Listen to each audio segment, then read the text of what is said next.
قریب تھا تو حضور اکرم صلی اللہ علیہ وسلم نے صحابہ سے بات فرمائی، رمضان کی اہمیت بٹھائی، رمضان کا شوق دلایا۔ اب رمضان کی آمد ہے، 7 باتیں بتائیں۔ حضرت محمد صلی اللہ علیہ وسلم نے صحابہ کو رمضان سے متعلق 7 باتیں بتائیں۔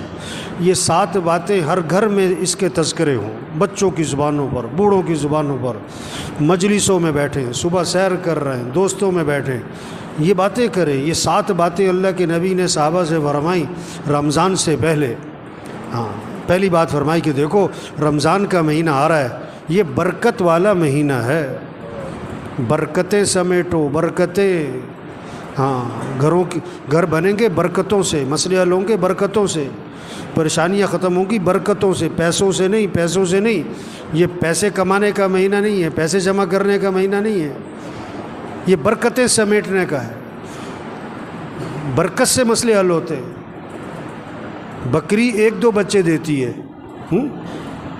کتیا 8-10 بچے دیتی ہے۔ ریوڑ کس کے نظر آتے؟ ریوڑ؟ بکری میں برکت ہے، بکریوں میں برکت ہے، برکتیں سمیٹنے کا مہینہ آ رہا ہے۔ دوسری بات فرمائی، حق تعالی شانو اپنے بندوں کی طرف متوجہ ہو جاتے ہیں۔ جب اللہ بندوں کی طرف متوجہ ہو گئے تو بندوں کو بھی اللہ کی طرف متوجہ ہو جانا چاہیے۔ اب کتنی عجیب بات ہے، اللہ تو بندوں کی طرف متوجہ ہوں اور بندے اللہ کی طرف متوجہ نہ ہوں۔ آپ کسی کے پاس جائیں اور آپ کو وہ توجہ نہ دے، آپ کسی سے بات کریں اور وہ کسی اور طرف دیکھ رہا ہو۔ تیسری بات فرمائی، حق تعالی شانو اپنی رحمت خاصہ نازل فرماتے ہیں۔ عام رحمتیں پورے سال ہیں، رمضان میں خاص رحمتیں نازل ہو رہی ہیں، خاص رحمتیں۔ ان رحمتوں سے اپنا اپنا حصہ لے لو، اپنا حصہ لے لو، اپنا حصہ لے لو بھائی۔ نہر میں پانی ہوتا ہے، ہر آدمی اپنے برتن کے حساب سے پانی بھر لیتا ہے۔ جس کا چھوٹا برتن ہوتا ہے پانی بھی تھوڑا ملتا ہے، جس کا برتن کا ڈھکن بند ہوتا ہے اسے قطرہ بھی نہیں ملتا ہے۔ تو رحمتیں ہیں اللہ کی خاص رمضان میں، اپنا حصہ لو اسے۔ چوتھی بات فرمائی، حق تعالی شانو بندوں کی خطاؤں کو معاف فرماتے ہیں۔ انسان سے بڑی غلطیاں ہیں، کمیاں، کوتاہیاں، کہیں دیکھنے میں، کہیں بولنے میں، کہیں سننے میں، کہیں کمانے میں، کہیں خرچ کرنے میں غلطیاں ہو رہی ہیں۔ اللہ معاف کرنے والے ہیں۔ رمضان کا مہینہ کس لیے؟ معافی مانگو، معافی مانگو، معافی مانگو اللہ سے، اللہ معاف کر دیں گے۔ یہ معافی مانگنے کا مہینہ ہے۔ اس لیے شب قدر میں کیا دعا سکھائی؟ یہ نہیں کہ میں نے بڑے روزے رکھے ہیں، بڑی تراویح پڑھی ہے، بڑی تہجد پڑھی ہے، بڑی نفلیں پڑھی ہیں، بڑا اعتکاف کیا ہے، بڑے صدقے کیے ہیں، اللہ قبول فرما۔ نہیں، شب قدر میں کیا دعا ہے؟ اللہم انک عفو تحب العفو فاعف عنی، اللہ تو معاف کرنے والا ہے، معافی کو پسند فرماتا ہے، مجھے معاف کر دے۔ بس معافی مانگو بھائی، اللہ کو بندے کا معافی مانگنا بہت پسند ہے۔ پانچویں بات فرمائی، حق تعالی شانو بندوں کی دعاؤں کو قبول فرماتے ہیں۔ یہ مہینہ کس کا ہے؟ مانگنے کا۔ ہم سب محتاج ہیں، سب کی ضرورتیں، سب کی پریشانیاں ہیں، سب کے حالات ہیں، گھریلو مسئلے، کاروباری مسئلے، ملک کے مسئلے، عوام کے مسئلے، حکمرانوں کے مسئلے، مسائل، مسلمانوں کے کتنے حالات پوری دنیا میں۔ اب ان سارے مسئلوں کو حل کرنے والا کون ہے؟ اللہ ہے۔ خوشیاں دینے والا اللہ ہے، پریشانیوں سے بچانے والا اللہ ہے، آئی مصیبتوں کو سے نکالنے والا اللہ ہے۔ تو کس سے مانگو؟ سحری کا وقت کس لیے ہے؟ مانگو اللہ سے، مانگو اللہ سے۔ افطاری کا وقت کس لیے ہے؟ مانگو اللہ سے۔ یہ افطار پارٹیاں نہیں ہونی چاہیے، یہ سب 2 نمبری ہے، کوئی افطار پارٹیاں نہیں بھائی۔ افطاری کرواؤ کن کو؟ جنہیں کوئی نہیں کھلاتا، اور عزت سے کھلاؤ، لائن میں لگوا کے نہیں، سڑکوں پہ جمع کر کے نہیں، عزت سے کھلاؤ لوگوں کو۔ جنہیں کوئی نہیں کھلاتا، جن کے گھر میں کھانے کو نہیں ہے، عزت سے گھروں میں راشن پہنچاؤ اور اپنی سعادت سمجھ کے پہنچاؤ، اور ان کا احسان سمجھو کہ آپ سے لے لیا، اپنا احسان سمجھ کے نہیں، یہ کہہ کر نہیں اگے تو نامی ہوئے، نہیں، عزت سے دو لوگوں کو۔ یہ افطار پارٹیوں کا مہینہ نہیں ہے، یہ تو عدلے کے بدلے ہو رہے ہوتے ہیں۔ اس نے افطاری کی میں بھی افطاری کراؤں، اس نے یہ بنایا تھا میں بھی بناؤں، نہیں۔ افطاری کا وقت کس لیے؟ مانگو اللہ سے، ہر گھر میں فضا بنے۔ مستورات کو سمجھاؤ کہ بھئی افطاری جو ہے نا عصر سے پہلے کر لو جو کرنا ہے، عصر کے بعد قرآن پڑھو، ذکر کرو، افطاری سے 15-20 منٹ پہلے سب دسترخوان بیٹھ کے دعا مانگو، اللہ سے مانگو، اللہ خوش ہوتے۔ عرش اٹھانے والے فرشتوں سے اللہ فرماتے ہیں جب رمضان کا مہینہ شروع ہوتا ہے کہ اپنی اپنی عبادت چھوڑ دو، اب تمہارا ایک ہی کام ہے کہ روزے داروں کی دعاؤں پر آمین کہتے رہو۔ یہ مانگنے کا مہینہ آ رہا ہے، مانگو اللہ سے، مانگو اللہ سے۔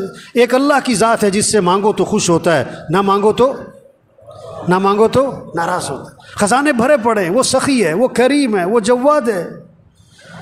چھٹی بات فرمائی، حق تعالی شانہ فرشتوں کے سامنے فخر فرماتے ہیں، دیکھو میرے بندے دن میں روزہ رکھتے ہیں، رات کو میرے سامنے قیام کرتے ہیں، رکوع کرتے ہیں، سجدے کرتے ہیں، میرے سامنے ہاتھ پھیلاتے ہیں۔ گرمی ہے روزہ رکھا ہوا ہے، اور دن لمبا ہے روزہ رکھا ہوا ہے، بھوک لگی ہوئی ہے روزہ رکھا ہوا ہے، کھانا سامنے پانی سامنے نہیں پیتا ہے، کوئی دیکھ نہیں رہا، میرا ڈر ہے۔ اللہ فرشتوں کے سامنے فخر فرماتے ہیں، دیکھو میرے بندے روزے رکھ رہے ہیں، میرے سامنے رات کو قیام کرتے ہیں۔ ساتویں بات فرمائی، حق تعالی شانہ تمہارے تنافس کو دیکھتے ہیں رمضان میں، نیکیوں میں ایک دوسرے سے آگے بڑھنا۔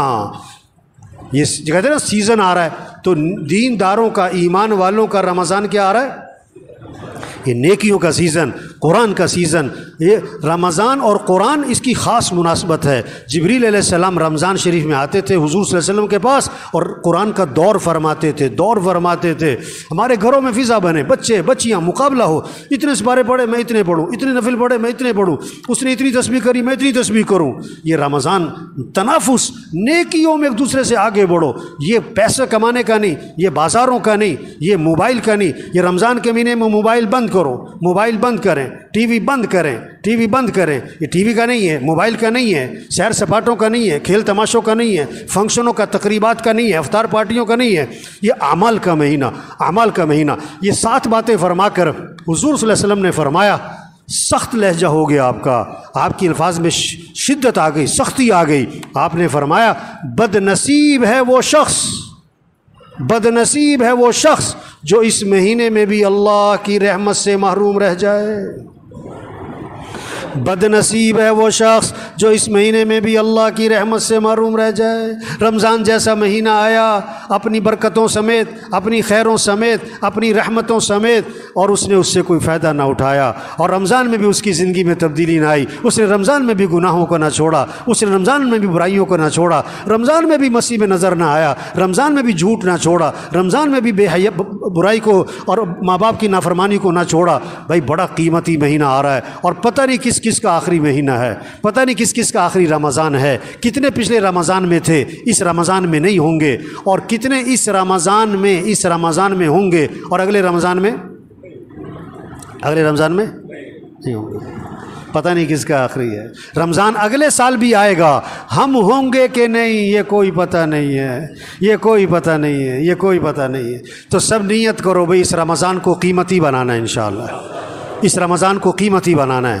ایک کام کر لے رمضان قیمتی بنانے کے لیے، نظام الاوقات بنا لے، گھر میں سب کا نظام الاوقات بنائیں، بچے بچیاں، ابا دادا پوت، سب نظام الاوقات بنائیں۔ یہ سونے کا وقت، یہ اٹھنے کا وقت، یہ نماز کا وقت، یہ قرآن کا وقت، یہ ذکر کا وقت، یہ دعا کا وقت، یہ تعلیم کا وقت، اور یہ دکان مرد ہیں، یہ دکان کا دفتر کاروبار کم سے کم مستورات گھر میں ٹائم بنائیں۔ یہ افطاری تیار کرنے کا وقت ہے، یہ سحری تیار کرنے کا وقت ہے، اتنے بجے اٹھنا ہے، اتنے بجے سونا ہے، اب یہ قرآن پڑھنا ہے، اتنے سپارے پڑھنے ہیں، اتنا ذکر کرنا ہے، اتنی دیر دعا مانگنی ہے۔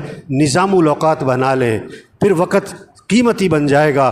اللہ سب کو اس کی توفیق عطا فرمائے۔ نیت کریں، دعا مانگیں، کوشش کریں، اللہ ہمیں توفیق عطا فرمائے۔